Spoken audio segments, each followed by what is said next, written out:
Hi, welcome to my channel allrounder M. ಅದು girls high school.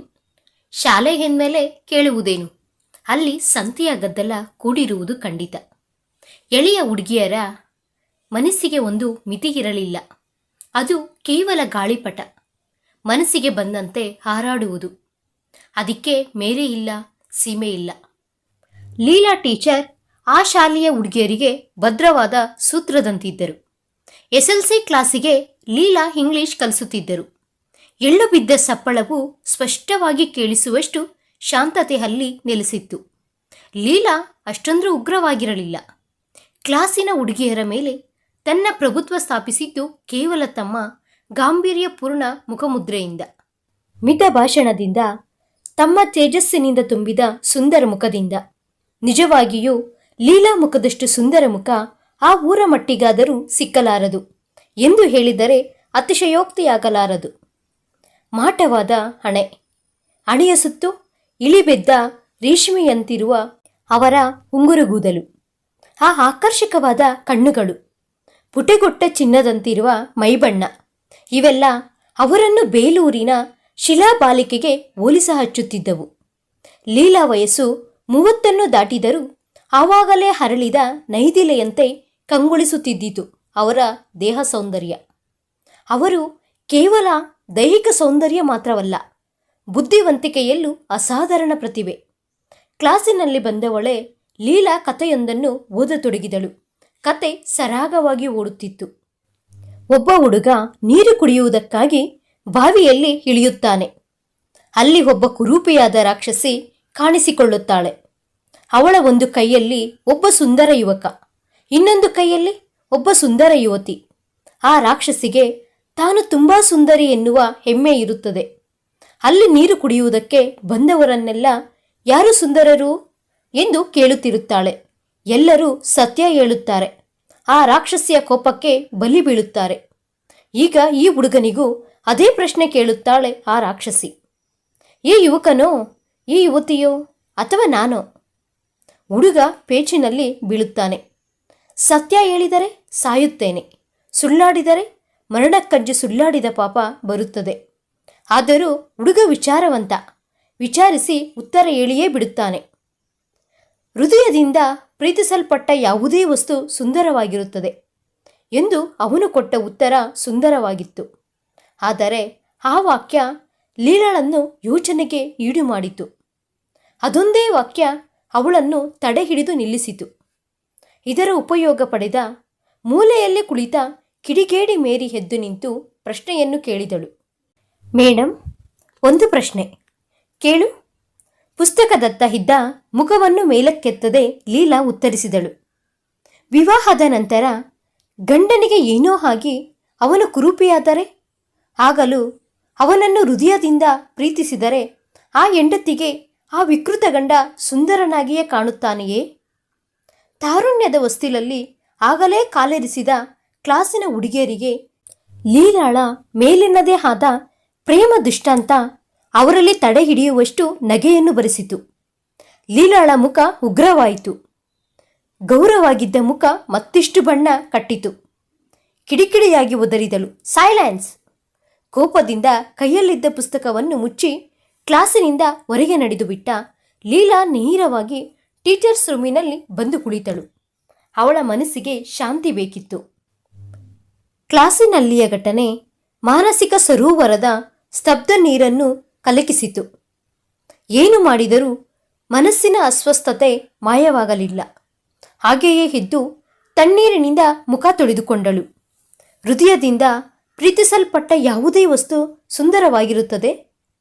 ಪದ ತಲೆಯಲ್ಲಿ ಮತ್ತೆ ಮತ್ತೆ ಜರುಗುತ್ತಿತ್ತು. ತೆರೆದ ಪುಸ್ತಕದಿಂದ ಮುಖವನ್ನು ಮುಚ್ಚಿಕೊಂಡಳು ಲೀಲಾ. ಅವಳ ಸ್ಮೃತಿಪಟಲದ ಮೇಲೆ ಗತ ಜೀವನದ ಚಿತ್ರ ಸುಳಿಯತೊಡಗಿತು. ಆ ಮಧುರ ರಸ ನಿಮಿಷಗಳು, ಕಾಲೇಜ್ನಲ್ಲಿ ಕಳೆಯುವ ದಿನಗಳು, ತನ್ನ ಕ್ಲಾಸಿನ ಲೆಕ್ಚರರ್ ಮಹೇಶನ ಜೊತೆ ಪ್ರೇಮ ಪಾಶದಲ್ಲಿ ಸಿಲುಕಿದ್ದು. ಆ ಘಟನೆ ಮದುವೆಯಲ್ಲಿ ಪರಿಣಮಿಸಿತು.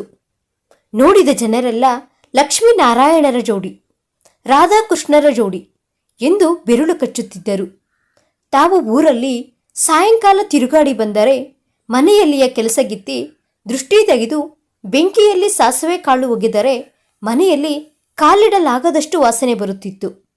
ಮಹೇಶ್ ಆದರ್ಶವಾದಿ, ತುಂಬ ಬುದ್ಧಿವಂತ, ಸುಂದರ. ಅವನಿಗೆ ಸಮೀಪದ ಬಳಗದವರಾರೂ ಇರಲಿಲ್ಲ. ತನ್ನ ಸಹೃದಯಪೂರಿತ ಪ್ರೇಮ ಅವನ ಜೀವನದಲ್ಲಿ ಗಂಗೆಯಷ್ಟು ಸ್ವಾರಸ್ಯವನ್ನು ಹುಟ್ಟಿಸಿತ್ತು. ಅರೆ ನಿಮಿಷವಾದರೂ ನನ್ನನ್ನು ಬಿಟ್ಟು ಕದಲುತ್ತಿರಲಿಲ್ಲ.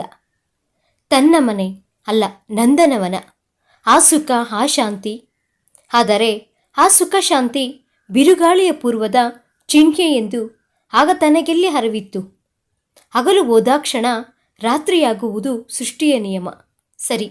ಆದರೆ ಬಂದ ಆ ಕಾಳ ರಾತ್ರಿ ಮತ್ತೆ ಸರಿಯದೆ ನಿಂತರೆ ತನ್ನ ಜೀವನದಲ್ಲಿ ಮತ್ತೆ ಹಗಲು ಯಾವಾಗ? 8 ವರ್ಷದ ಹಿಂದಿನ ಪ್ರಸಂಗ. ಮದುವೆಯಾಗಿ 3 ವರ್ಷವೂ ಆಗಿರಲಿಲ್ಲ. ಆ ಸುಡುಗಾಡು ಬೈಕ್ ಆಕ್ಸಿಡೆಂಟ್. ಒಂದು ಕಾಲು ಒಂದು ಕೈ, ಮುಖಕ್ಕೆ ಗಾಯ. ತನ್ನ ಮನದಲ್ಲಿ ಆತ್ಮಹತ್ಯೆಯ ವಿಚಾರ ಬಂದಿತು. ಅವನಿಗೆ ಅಪಾಯದಿಂದ ಗುಣವಾಗದಿದ್ದರೆ ಬಾವಿಗೆ ಬೀಳುವನೆಂದು ಶಪಥವನ್ನು ಮಾಡಿದ್ದೆ. ಆದರೆ ಆ ಪ್ರೇಮದ ಉದ್ವೇಗ ಬರುಬರುತ್ತಾ ಕಡಿಮೆಯಾಗತೊಡಗಿತು. ಗಂಡನ ಕುಂಟು ದೇಹ, ವಿಕೃತ ಮುಖ, ಛೆ, ಏನೋ ಒಂದು ತರಹ ಜಿಗುಪ್ಸೆ ಹುಟ್ಟಿಸಿತು. ಬರುಬರುತ್ತಾ ಅವನ ವಿಷಯದಲ್ಲಿ ಅನಾದರ ಹೆಚ್ಚತೊಡಗಿತು. ಮುಖ ನೋಡುವುದಕ್ಕೂ ಮನಸ್ಸಾಗಲಿಲ್ಲ. ಮೈ ಮುಟ್ಟುವುದಂತೂ ಬೇರೆ ಉಳಿಯಿತು. ಕ್ಲಾಸ್ ಮುಗಿದ ಗಂಟೆಯ ಸಪ್ಪಳವು ಅವಳಿಗೆ ಕೇಳಿಸಲಿಲ್ಲ. ಇತರ ಟೀಚರ್ಸ್ ಬಂದ ಸಪ್ಪಳವಾದಾಗಲೇ ಅವಳಿಗೆ ಎಚ್ಚರ ಬಂದಿತು. ಲೀಲಾ ಮುಖದ ಮೇಲಿನ ಪುಸ್ತಕವನ್ನು ತೆಗೆದು ದೂರ ಸರಿಸಿದಳು. ಎದುರಿನಲ್ಲಿಯೇ ನಿಂತಿದ್ದ ಸಹೋದ್ಯೋಗಿ ಮನು, ಏನು ಮನೆಯಲ್ಲೇ ನಿದ್ರೆ ಆಗಲಿಲ್ಲವೇ ಎಂದು ತಮ್ಮ ಸರಳ ಹಾಸ್ಯಯುಕ್ತ ಶೈಲಿಯಲ್ಲಿ ಕುಶಲ ಪ್ರಶ್ನೆ ಮಾಡಿದನು. ಲೀಲಾ ಕುಳಿತಲ್ಲಿಯೇ ಕುಳಿತು ಹೌದು ಎಂದಳು. ಮಾತು ಮುಗಿದೊಡನೆಯೇ ಮನು ಬೇರೆಯ ಕಡೆಗೆ ಹೊರಳಿದ. ಆದರೆ ಲೀಲಾಳ ದೃಷ್ಟಿ ಅವನ ಮೇಲಿಂದ ಕದಲಲಿಲ್ಲ. ಗಂಡನ ವಿಕೃತ ಮುಖ, ಕುಂಟು ದೇಹದಿಂದ ಜಿಗುಪ್ಸೆಗೊಂಡಿದ್ದ ಅವಳಿಗೆ ಮನುವಿನ ಸುಂದರ ರೂಪ ಮನಸ್ಸಿನಲ್ಲಿ 108 ಆಲೋಚನೆಗಳನ್ನು ಎಬ್ಬಿಸಿತ್ತು. ಲೀಲಾ ತಲೆ ನೋಯುತ್ತದೆಂದು ಹೇಳಿ ಮನೆಯ ದಾರಿ ಹಿಡಿದಳು. ನಡಿಗೆ ಮಾತ್ರ ಸಾವಧಾನವಾಗಿ ಸಾಗುತ್ತಿತ್ತು. ಅವಳ ದಾಂಪತ್ಯ ಜೀವನದ ಒಂದು ಬದಿ ಕಮರಿ ಹೋದಂತೆ ಭಾಸವಾಗುತ್ತಿತ್ತು. ದಾರಿಯುದ್ದಕ್ಕೂ ನಡೆಯುತ್ತಿರುವಂತೆ ತಲೆ ತುಂಬ ಯೋಚನೆ. ಗಂಡನ ಅಪಘಾತದ ನಂತರ ಅವರು ಕೂಡಿಸಿಟ್ಟ ನಿಧಿಯಿಂದ ಕಾಲೇಜು ಕಲಿತಳು. BA ಆಯಿತು. ಮನೆಯಲ್ಲಿ ಕೂಡಿಸಿದ ನಿಧಿಯೂ ತೀರಿತು. ಆದರೂ ಒಂದು ವೃತ್ತಿಗೆ ಮಾರ್ಗವಾಯಿತು. ಕೆಲಸವೂ ಸಿಕ್ಕಿತು. ಕೈ ತುಂಬ ಸಂಬಳವೂ ಸಿಗತೊಡಗಿತು. ಇದೆಲ್ಲ ಮಾಡಿದ್ದು ಯಾರು? ಅವರು. ಹೌದು, ಮಾಡಿದರೇನಾಯಿತು? ಅವರು ತನಗೆ ಕಲಿಸಿದರೆ ಏನಾಯಿತು? ತಾವು ಇನ್ನೂ ದುಡಿದು ತರುವುದು ಸಾಧ್ಯವಿಲ್ಲವೆಂದು ಮನದಟ್ಟಾದ ಮೇಲೆಯೇ ತನಗೆ ಕಲಿಸಿದ್ದಾರೆ. ಇದರಲ್ಲಿ ಯಾವ ಪರಮಾರ್ಥ? ಪರಮಾರ್ಥ ಇಲ್ಲವೇ ಇಲ್ಲ. ಸ್ವಾರ್ಥವೇ ತುಂಬಿದೆ. ತಮ್ಮ ಹೊಟ್ಟೆಪಾಡಿಗಾಗಿ ಈ ಪರಮಾರ್ಥದ ಸೋಗನ್ನು ಧರಿಸಿದ್ದಾರೆ. ನಾನು ಈ ಸೋಗಿಗೆ ಮರಳಾಗಿ ಈ ಕುಂಟ ವ್ಯಕ್ತಿಯನ್ನು ಅಮರಣ ಸಾಕಲೆ? ಅದರಿಂದ ತನಗಾವ ಸುಖ? ಸುಖ ಒಂದೇ, ಅಂಗಹೀನ ಗಂಡನ ದರ್ಶನ, ಆ ವಿಕೃತ ಮುಖದ ದರ್ಶನ. ಲೀಲಾ ಇನ್ನೂ ವಿಚಾರಿಸುತ್ತಲೇ ಇದ್ದಳು. ಆದರೆ ಬದಿಯಲ್ಲಿ ಕಾರು ಬಂದು ನಿಂತಿತು. ಒಳಗಿನಿಂದಲೇ ಕಾರಿನ ಡ್ರೈವರ್ ಕೂಗಿ ಹೇಳಿದ, ಮೇಡಮ್, ರಸ್ತೆಯ ನಡುವೆ ಯಾಕೆ ಹೋಗುತ್ತಿದ್ದೀರಾ? ಒಂದು ಬದಿಯಿಂದ ಹೋಗಿ. ಲೀಲಾಳಿಗೆ ಆಗಲೇ ಎಚ್ಚರ ಬಂದದ್ದು. ಮುಖ ಮೇಲಕ್ಕೆತ್ತಿ ನೋಡಿದಳು. ಕಾರಿನಲ್ಲಿ ಒಂದು ಜೊತೆ ಹೊರಟಿತ್ತು. ಕೈಗೆ ಕೈ, ಮೈಗೆ ಮೈ ಅಂಟಿಸಿಕೊಂಡು ಕುಳಿತ ಆ ದೃಶ್ಯವನ್ನು ಅವಳಿಗೆ ನೋಡಲಾಗಲಿಲ್ಲ. ಅವಳ ಹೊಟ್ಟೆಯಲ್ಲಿ ಕರುಳು ಕಿತ್ತು ಬಂದಂತಾಯಿತು. ದಾರಿಯ ಒಂದು ಬದಿಗೇನೋ ಸರಿದಳು. ಆದರೆ ಮನಸ್ಸು ದಂಪತಿಗಳತ್ತಲೇ ಇತ್ತು. ಅವಳ ಒಳಗಿನ ಹಸಿವು ಪ್ರಜ್ವಲಿತವಾಗತೊಡಗಿತು. ಆದರೆ ಊಟ ಉಣ್ಣುವವನ ತಟ್ಟೆಯತ್ತ ನೋಡಿದರೆ ಹಸಿವು ಹಿಂಗಬಹುದೇ? ಲೀಲಾ ಮನೆಗೆ ಬಂದು ನೇರವಾಗಿ ತನ್ನ ಕೋಣೆಗೆ ನಡೆದಳು. ಚಕ್ರದ ಕುರ್ಚಿಯಲ್ಲಿ ಕುಳಿತಿದ್ದ ಮಹೇಶ್ ಹೆಂಡತಿ ಬಂದಿರುವುದು ತಿಳಿದು ಒಂದೇ ಕೈಯಿಂದ ಕುರ್ಚಿಯ ಗಾಲಿಯನ್ನು ತಿರುಗಿಸಿಕೊಳ್ಳುತ್ತಾ ಕೆಲಸಗಾರ್ತಿಯ ಸಹಾಯದಿಂದ ಲೀಲಾಳ ಕೋಣೆಗೆ ಬಂದ. ಗಂಡ ತನ್ನ ಕೋಣೆಯಲ್ಲಿ ಬಂದದ್ದನ್ನು ನೋಡಿ ಲೀಲಾಳಿಗೆ ತುಂಬ ಆಶ್ಚರ್ಯವಾಯಿತು. ಗಂಡ ಹೆಂಡಿರ ಕೋಣೆಗಳು ಬೇರೆಯಾಗಿ ಬಹುದಿನಗಳಾಗಿದ್ದವು. ಈಗ 7-8 ದಿನಗಳಿಂದ ಲೀಲಾ ತನ್ನ ಗಂಡನ ಮುಖ ನೋಡುವುದನ್ನು ತಪ್ಪಿಸಿಕೊಂಡಿದ್ದಳು. ಹೆಂಡತಿಯ ಮನೋಗತವನ್ನು ಅನುಭವಗಳ ಮೇಲಿಂದ ಅರಿತ ಮಹೇಶ್ ಹೆಂಡತಿಯ ಮನಸ್ಸಿಗೆ ಬಾರದ ಕೆಲಸಕ್ಕೆ ಕೈ ಹಾಕುತ್ತಿರಲಿಲ್ಲ. ಪರಾವಲಂಬಿಗೆ ಹೊಟ್ಟೆ ತುಂಬಿದರಾಯಿತು, ಅದೇ ದೊಡ್ಡದು. ಒಳಗೆ ಬಂದ ಮಹೇಶ್ ಬಾಗಿಲು ಮುಚ್ಚುತ್ತಾ, ಲೀಲಾ, ನಿನ್ನ ಬಳಿ ಸ್ವಲ್ಪ ಮಾತಾಡಬಹುದೇ ಎಂದ. ಏನು? ಬೇಗ ಹೇಳಿ ಮುಗಿಸಿ, ನನಗೆ ತುಂಬ ಕೆಲಸವಿದೆ. 7 ಗಂಟೆಗೆ ರೇಡಿಯೋದಲ್ಲಿ ನನ್ನ ಲೆಕ್ಚರ್ ಇದೆ, ನಾನು ಹೋಗಲೇಬೇಕು. ಇನ್ನು ಮತ್ತೆ ತೊಂದರೆ ಕೊಡಬಯಸುವುದಿಲ್ಲ. ಶಾಂತವಾಗಿ ನೋಡು. ಒಬ್ಬರ ಮೇಲೆ ಭಾರವಾಗಿರುವುದು ಚೆನ್ನಾಗಿರುವುದಿಲ್ಲ. ಅದಕ್ಕೇನು ಮಾಡಬೇಕಂತೀರಿ? ನಾನು ಸರಿಯಾಗಿದ್ದಾಗಿನ ದಿನಗಳನ್ನು ನೆನಪಿಸಿಕೊ. ವಿಧವೆ ಆದವಳು ತನ್ನ ಮದುವೆಯ ದಿನಗಳನ್ನು ಜ್ಞಾಪಿಸಿಕೊಂಡು ಹತ್ತರೇನು ಬರುವುದು. ನೀನು ಹೇಳುವುದು ನಿಜ. ಆದರೆ ನನ್ನ ಅಪಘಾತವಾದ ಮೇಲೆ ನಾನು ಆಸ್ಪತ್ರೆಯಲ್ಲಿದ್ದೆ. ನೀನು ನನಗಾಗಿ 3-4 ತಿಂಗಳು ಕಣ್ಣೀರನ್ನು ಕೋಡಿಯಾಗಿ ಹರಿಸಿದ್ದೆ. ಆ ಅಪಾಯದಿಂದ ನಾನು ಜೀವಿಸದಿದ್ದರೆ ಬಾವಿಯಲ್ಲಿ ಬಿದ್ದು ಸಾಯುವನೆಂದು ಪಣ ತೊಟ್ಟಿದ್ದೆ. ನೀವನ್ನೋದೇನು? ನಾನು ಹೀಗ ಹೋಗಿ ಬಾವಿಯಲ್ಲಿ ಬೀಳಲ್ಲ? ಯಾವ ಕಾಲಕ್ಕೂ ಅದು ಬೇಡ. ಮತ್ತೇನು? ಅಂದಿನ ಪ್ರತಿಜ್ಞೆ ಜ್ಞಾಪಿಸಿಕೊ. ಇಂದಿನ ನಿನ್ನ ನಡತೆಯನ್ನು ದಯವಿಟ್ಟು ವಿಮರ್ಶಿಸಿ ನೋಡು. ನೀನು ಪ್ರತಿಜ್ಞೆ ಮಾಡಿದ್ದಕ್ಕೂ ನನ್ನ ಅಭ್ಯಂತರವಿಲ್ಲ. ಅದರಂತೆ ನಡೆಯಬೇಕೆನ್ನುವಷ್ಟು ಮೂರ್ಖನೂ ನಾನಲ್ಲ. ನನಗಾವ ಬೇರೆ ಬಳಗವೂ ಇಲ್ಲ. ನಿನ್ನನ್ನೇ ನಂಬಿದ್ದೇನೆ. ನಿಮ್ಮನ್ನು ನಡು ನೀರಿನಲ್ಲಿ ಬಿಡಲಿಲ್ಲವಲ್ಲ? ಉಪವಾಸ ಕೆಡವಿದ್ದೇನೆಯೇ? ಹೊಟ್ಟೆ ಹೇಗೋ ತುಂಬುತ್ತದೆ, ಆದರೆ ಸ್ವಾರಸ್ಯವಿಲ್ಲ.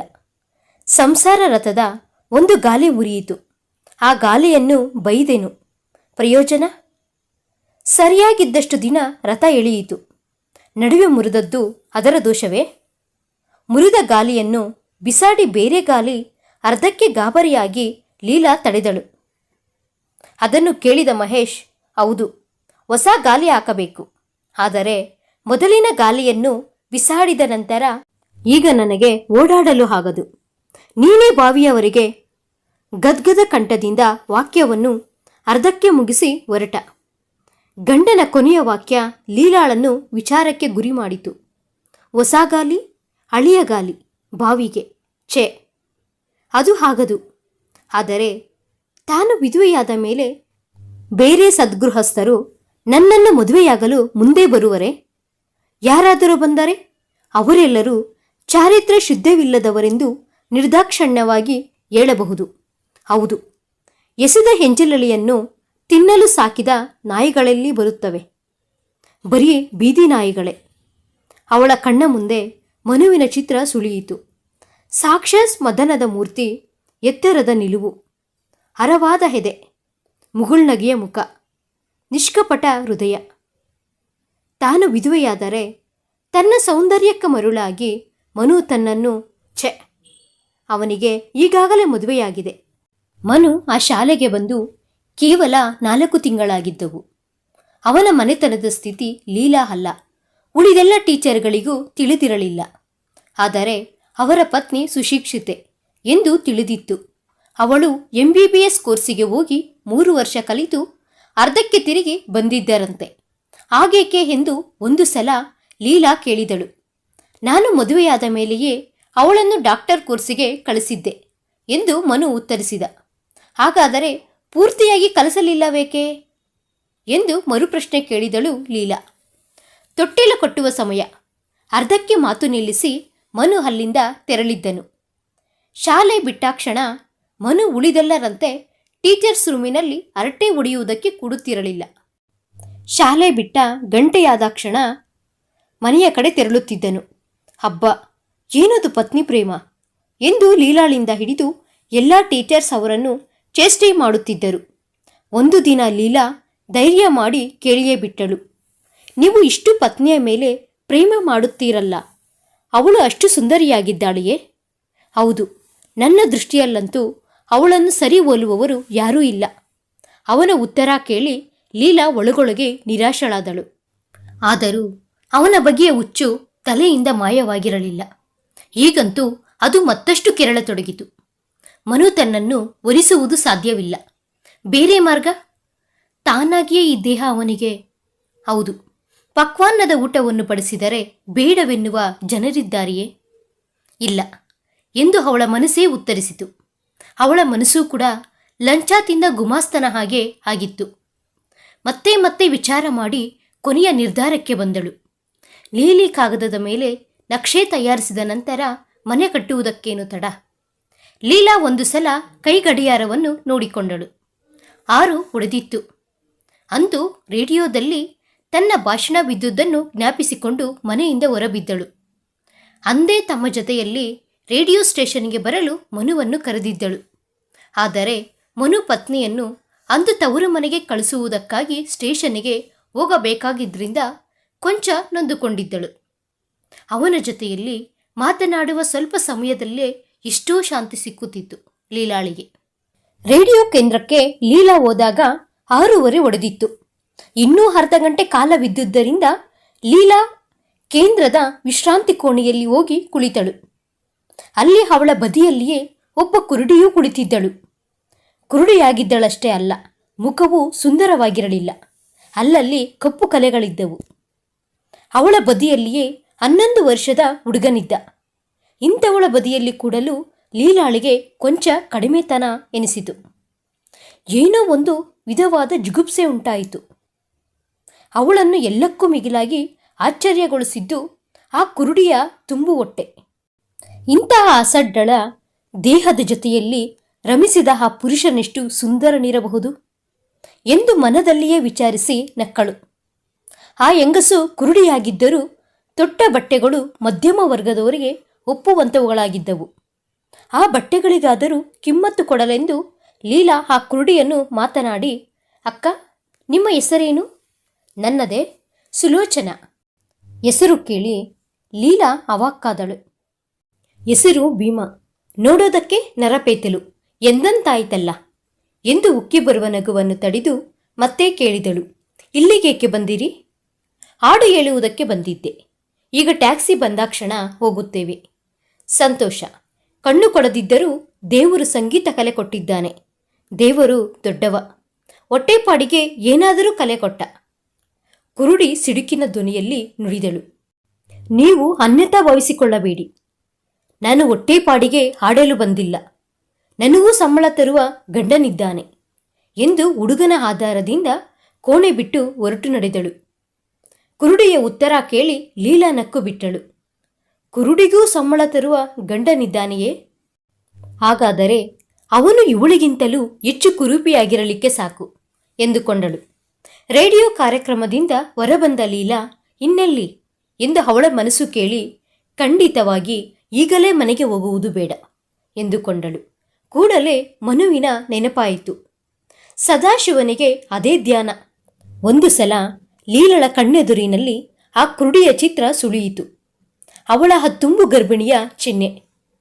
ಕುರುಡಿಯೂ ಕೂಡ ತನ್ನ ಹಸಿವನ್ನು ತೀರಿಸಿಕೊಂಡಿರುವಾಗ ತನ್ನ ತಪ್ಪೇನು ಎಂದುಕೊಂಡು ಮನುವಿನ ಪತ್ನಿ ಅಂದೇ ತವರು ಮನೆಗೆ ಹೋಗುತ್ತಾರೆಂದು ಅವಳಿಗೆ ಗೊತ್ತಿತ್ತು. ಈವಾಗ ಮನು ಮನೆಯಲ್ಲಿ ಏಕಾಂಗಿ. ತನ್ನ ಮನಸ್ಸಿನಲ್ಲಿಯ ನಿರ್ಧಾರವನ್ನು ಜ್ಞಾಪಿಸಿಕೊಂಡಳು. ಆ ನಿರ್ಧಾರಕ್ಕೂ ಮನುವಿನ ಪತ್ನಿಯ ತವರು ಮನೆಯ ಪ್ರಯಾಣಕ್ಕೂ ಸರಿ ಹೋದದ್ದನ್ನು ಜ್ಞಾಪಿಸಿಕೊಂಡು ಸಂತೋಷಪಟ್ಟಳು.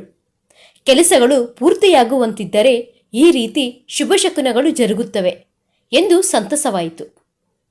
ಲೀಲಾಳ ಕಾಲುಗಳು ಮನುವಿನ ಮನೆಯತ್ತ ಸಾಗಿದ್ದವು. ನಡೆಯುತ್ತಿದ್ದಂತೆಯೇ ಒಂದು ಸಲ ಲೀಲಾ ತನ್ನ ಪರ್ಸನ್ನು ತೆಗೆದು ಒಳಕನ್ನಡಿಯಲ್ಲಿ ತನ್ನ ಮುಖ ನೋಡಿಕೊಂಡು ತನ್ನ ಸೌಂದರ್ಯಕ್ಕೆ ತಾನೇ ಮರುಳಾದಳು. ಇಂತಹ ಸೌಂದರ್ಯ ತಾನಾಗಿಯೇ ಬಂದರೆ ನಿರಾಕರಿಸುವ ಮೂರ್ಖರು ಇದ್ದಾರೆಯೇ ಎಂದುಕೊಂಡು ಮನುವಿನ ಮನೆಯ ಬಳಿ ಸಮೀಪಿಸಿದಳು. ಮನುವಿನದೇ ಆ ಬೀದಿಯ ಕೊನೆಯ ಮನೆ. ಆಗಲೇ ಕತ್ತಲು ಆವರಿಸಿತ್ತು. ಬಾಗಿಲು ಹಾಕಿತ್ತು. ಕೂಗಿ ಕರೆಯುವ ಶಕ್ತಿ ಸಾಲಲಿಲ್ಲ. ಎದೆ ಜೋರಾಗಿ ಬಡಿದು ಬೆವರಿಳಿಯಿತು. ಬದಿಯ ಕಿಟಕಿಯ ಬಳಿ ಸರಿದಳು. ಒಳಗೆ ದೀಪ ಉರಿಯುತ್ತಿತ್ತು. ಒಳಗಿನ ದೃಶ್ಯ ಕಂಡು ಲೀಲಾಳ ಪಿತ್ತ ನೆತ್ತಿಗೇರಿತು. ಮನು ಒಂದು ಹೆಣ್ಣಿನ ತಲೆ ಹಿಡಿದು ಅವಳಿಗೆ ಏನನ್ನೋ ಕುಡಿಸುತ್ತಿದ್ದನು. ಹೆಂಡತಿಯನ್ನು ತವರಿಗೆ ಕಲಿಸಿ ಇತ್ತ ಇನ್ನೊಂದು ಹೆಣ್ಣಿನ ಜೊತೆ ಚಕ್ಕಂದವೇ. ಲೀಲಾಳಿಗೆ ಸಿಟ್ಟು ಬಂತು. ಅದು ಸವತಿ ಮಾತ್ಸರ್ಯದ ಸಿಟ್ಟು. ಏನು ಮಾಡಬೇಕೆಂದು ತಿಳಿಯದೆ ಅವರ ಸಂಭಾಷಣೆಯನ್ನು ಆಲಿಸಹತ್ತಿದಳು. ನೀವೆಷ್ಟು ನನ್ನ ಸೇವೆ ಮಾಡುತ್ತೀರಿ? ಮತ್ತೆ ಇನ್ಯಾರು ಮಾಡಬೇಕು ಹೇಳು? ಶಾಲೆಯಲ್ಲಿ ದಿನವೂ ದಣಿದು ಬರುತ್ತೀರಿ. ಮನೆಯಲ್ಲಿ ನನ್ನ ಸೇವೆ, ಅಡುಗೆಯವಳನ್ನ ಹಿಡಿ ಎಂದರೂ ಒಪ್ಪಿಕೊಳ್ಳುತ್ತಿಲ್ಲ ನೀವು. ಈ ಮನೆಯಲ್ಲಿ ನಮ್ಮಿಬ್ಬರ ನಡುವೆ ಮತ್ತೊಂದು ಹೆಣ್ಣು ಬೇಡ. ನೋಡು, ಒಂದು ಮಾತು ಕೇಳಲೆ? ಏನು? ಕುರುಡು ಹೆಂಡತಿ ಎಂದು ನಿಮಗೆ ಎಂದಾದರೂ ನನ್ನ ಬಗ್ಗೆ ಜಿಗುಪ್ಸೆ ಹುಟ್ಟಿದೆಯೇ? ಲೀಲಾಳ ಹೃದಯದಲ್ಲಿ ಕಾದ ಕಬ್ಬಿಣ ರಸ ಸುರಿವಿದಂತಾಯಿತು. ಕಿಟಕಿಯಲ್ಲಿ ಸ್ವಲ್ಪ ನಿರೀಕ್ಷಿಸಿ ನೋಡಿದಳು. ಹೌದು, ಅದೇ ಕುರುಡಿ. ರೇಡಿಯೋ ಸ್ಟೇಷನ್ನಿನಲ್ಲಿ ಭೇಟಿಯಾದವಳು. ಅದೇ ಕುರುಪ ಮುಖದ ಹೆಣ್ಣು. ಆದರೆ ಅದೇನು? ಆ ದೃಶ್ಯ ನೋಡಿಯಂತೂ ಬೆರಗಾದರು. ಮನು ಆ ಕುರುಡಿಯನ್ನು ಬರಸೆಳೆದು ಬಿಗಿದಪ್ಪಿ ಕೇಳಿದನು. ನನ್ನಸುಲು, ಇಂದೇಕೆ ಹೀಗೆ ಪ್ರಶ್ನೆ ಮಾಡುತ್ತಿ? ಮನು, ನನಗೆ ಹೆದರಿಕೆಯಾಯಿತು. ನನ್ನ ರೂಪ ನೋಡಿ ಜನ ನಿಂದಿಸುತ್ತಿದ್ದಾರೆ. ಅದರ ಪರಿಣಾಮದಿಂದ. ಅವಳ ತಲೆ ಮೇಲೆ ಕೈ ಆಡಿಸುತ್ತಾ ಮನು ನುಡಿದ. ಹುಚ್ಚಿ, ಪ್ರೇಮ ರೂಪದ ಮೇಲೆ ಅವಲಂಬಿಸಿದೆಯೇ? ನೀನು ಕಲಿತವಳು. ನೀನೇನು ಹುಟ್ಟು ಕುರೂಪಿಯೇ? ನೀನು ಡಾಕ್ಟರ್ ಆಗಿದ್ದರೆ ಎಮ್ಮೆ ನನ್ನ ಪಾಲಿಗೆ ಬರುತ್ತಿತ್ತು. ಆದರೆ ಎಕ್ಸ್ಪೆರಿಮೆಂಟಿನಲ್ಲಿ ಮುಖದ ಮೇಲೆ ಆಸಿಡ್ ಬಿದ್ದು ನೀನು ಕುರುಡಿಯಾದರೆ ಅದು ನಿನ್ನ ತಪ್ಪೆ? ನಾನು ಧನ್ಯ. 7 ಜನ್ಮದಲ್ಲಿ ನೀವೇ ನನ್ನ ಪತಿಯಾಗಿ ಎಂದು ಬೇಡಿಕೊಳ್ಳುತ್ತಿದ್ದೇನೆ. ಆದರೂ ಜನ ನಿಂದೆಗೆ. ಹೌದು, ನನಗೆ ಗೊತ್ತು. ಅದಕ್ಕೆ ನಾನು ಮನೆಗಾರನ್ನು ಕರೆತರುವುದಿಲ್ಲ. ಹಿಂದೆಯೇ ನನ್ನ ಶಾಲೆಯ ಒಬ್ಬ ಸಹೋದ್ಯೋಗಿನಿ ತನ್ನ ಜೊತೆಯಲ್ಲಿ ರೇಡಿಯೋ ಕೇಂದ್ರಕ್ಕೆ ಬರ ಹೇಳಿದ್ದಳು. ಆದರೆ ನಿನ್ನ ಹಾಡು ಇದ್ದುದರಿಂದ ಅವಳಿಗೆ ಹೆಂಡತಿಯನ್ನು ತವರು ಮನೆಗೆ ಕಳಿಸುವುದಿದೆ ಎಂದು ಸುಳ್ಳಾಡಿ ತಪ್ಪಿಸಿಕೊಂಡೆ. ಸಮಾಜದ ನಿಂದೆ ನನಗೆ ಬೇಡವಾಗಿತ್ತು. ಕೇವಲ ನೀನೇ ನನ್ನ ಪ್ರಾಣ ಎಂದು ಮತ್ತೆ ಬಿಗಿದಪ್ಪಿದನು. ಹೊರಗೆ ನಿಂತು ನೋಡುತ್ತಿದ್ದ ಲೀಲಾಳ ಗಲ್ಲಗಳು ಒದ್ದೆಯಾಗಿದ್ದವು. ಕೈಯಲ್ಲಿಯ ಕರವಸ್ತ್ರವೂ ಒದ್ದೆಯಾಗಿತ್ತು. ಕಣ್ಣಲ್ಲಿ ನೀರು ಹರಿಯುತ್ತಲೇ ಇತ್ತು. ಹೊಸ ನೀರು ಹಳೆಯ ನೀರನ್ನು ಕೊಚ್ಚಿಕೊಂಡು ಹೋಗುತ್ತಿತ್ತು. ಅಲ್ಲಿಂದ ಸರಿದು ರೋಡಿಗೆ ಬಂದಳು. ಮಹೇಶನ ನೆನಪಾಯಿತು. ಆದರೆ ಈವಾಗ ನೆನಪಾದದ್ದು ಅವನ ಕುರೂಪಿ ರೂಪವಲ್ಲ, ಬದಲಿಗೆ ಅವನ ಒಳ್ಳೆಯ ಮನಸ್ಸು. ಆಕ್ಸಿಡೆಂಟಿಗೂ ಮುನ್ನ ನನ್ನ ದೇವತೆಯಂತೆ ನೋಡಿಕೊಂಡ ರೀತಿ. ಮನೆ ತನಕ ನಡೆದುಕೊಂಡು ಹೋಗುವಷ್ಟು ತಾಳ್ಮೆ ಉಳಿದಿರಲಿಲ್ಲ. ಟ್ಯಾಕ್ಸಿಯನ್ನು ಬುಕ್ ಮಾಡಿದಳು. ಮನೆಗೆ ಬಂದ ಲೀಲಾ ನೇರವಾಗಿ ಗಂಡನ ಕೊನೆಗೆ ಹೋದಳು. ಮಹೇಶ್ ಮಂಚದ ಮೇಲೆ ಮಲಗಿದ್ದ. ಸಮೀಪದಲ್ಲಿಯೇ ದೀಪ ಉರಿಯುತ್ತಿತ್ತು. ಆ ಬೆಳಕಿನಲ್ಲಿ ಗಂಡನ ದೀನ ಮುದ್ರೆಯನ್ನೊಮ್ಮೆ ನೋಡಿದ ಲೀಲಾಳಿಗೆ ಒಳಗಿನ ಅಂತಃಕರಣ ಉಕ್ಕಿ ಬಂತು. ಹೋದವಳೆ ಗಂಡನ ಪಾದದಡಿಯಲ್ಲಿ ಬಿದ್ದಳು. ಅಳು ಜ್ವಾಲಾಮುಖಿಯಂತೆ ಸ್ಫೋಟವಾಯಿತು. ಮಹೇಶ್ ಒಮ್ಮೆಲೆ ಎಚ್ಚೆತ್ತು ಕುಳಿತ. ತನ್ನ ಬದಿಯಲ್ಲಿ ಹೆಂಡತಿ ಕುಳಿತು ಅಳುತ್ತಿರುವುದನ್ನು ನೋಡಿ ಆಶ್ಚರ್ಯವಾಯಿತು. ಲೀಲಾ ಬಿಕ್ಕುತ್ತಾ ನನ್ನನ್ನು ಕ್ಷಮಿಸಿರಿ ಎಂದು ಉಸಿರಿದಳು. ಒಂದು ಕೈಯಿಂದ ಅವಳ ತಲೆಗೂದಲನ್ನು ನೆವರಿಸುತ್ತಾ ಕ್ಷಮೆಯಾಕೆ ಎಂದು ಕೇಳಿದ. ಎಷ್ಟೋ ವರ್ಷಗಳ ನಂತರದ ಸ್ಪರ್ಶ ಇಬ್ಬರಲ್ಲಿಯೂ ಹೊಸ ಸಂತಸ ತಂದುಕೊಡುತ್ತಿತ್ತು. ಲೀಲಾ ಎದ್ದು ಕುಳಿತು ಮೆಲ್ಲಗೆ ಎಂದಳು. ನನ್ನ ಜೀವನಕ್ಕೆ ಜ್ವರ ಬಂದಿತ್ತು. ಕಡೆಗೂ ಅದಕ್ಕೆ ಔಷಧಿ ಸಿಕ್ಕಿತು. ಅದು ತುಂಬ ಕಹಿ ಇದ್ದರೂ ನನ್ನ ಜ್ವರ ವಾಸಿಯಾಯಿತು. ಲೀಲಾ ಉರಿಯುತ್ತಿರುವ ದೀಪವನ್ನು ಸಣ್ಣಗೆ ಮಾಡಿದಳು. ಅಲ್ಲಿ ಪಸರಿಸಿದ ನಸುಗತ್ತಲೆ ಅವರ ಸಂಸಾರಕ್ಕೆ ಹೊಸ ಬೆಳಕು ಕೊಟ್ಟಿತು. ಕತೆ ಮುಕ್ತಾಯವಾಯಿತು. ಈ ಕತೆ ನಿಮಗೆ ಇಷ್ಟವಾದಲ್ಲಿ please like, share and subscribe. Thanks for watching video. Thank you. ಧನ್ಯವಾದಗಳು.